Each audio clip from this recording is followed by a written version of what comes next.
Pria yang disebut selingkuh dengan mertua, Rozi kini buka suara soal kisruh rumah tangganya.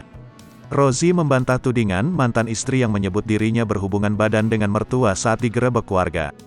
Atas tuduhan itu bahkan membuat Rozi sampai menggandeng pengacara untuk melaporkan Norma Risma. Rozi merasa nama baiknya dicemarkan oleh Norma. Tak hanya itu, ia juga merasa diperas oleh mantan istrinya tersebut. Rozi pun membeberkan tabiat Norma saat menjadi istrinya.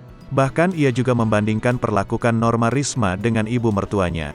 Diakui Rozi, ibu mertuanya lebih perhatian kepadanya bahkan saat masih pacaran dengan Norma Risma.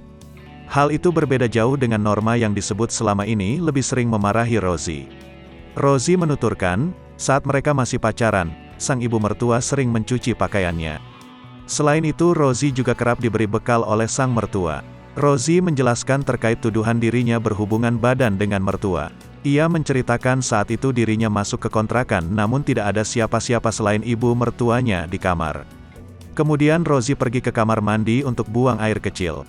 Saat itulah tiba-tiba penggerebekan terjadi hingga ia dituding berzina. Akibat tudingan tersebut, Rozi mengaku depresi hingga memutuskan keluar dari pekerjaannya sehingga kini menganggur. Merasa kecewa dan dirugikan, ia kemudian memutuskan untuk melaporkan Norma Risma ke Polda Banten. Sementara itu, bantahan Rozi soal penggerebekan oleh warga segera direspons pemuda di desa wilayah Serang, Banten tempat tinggal Norma.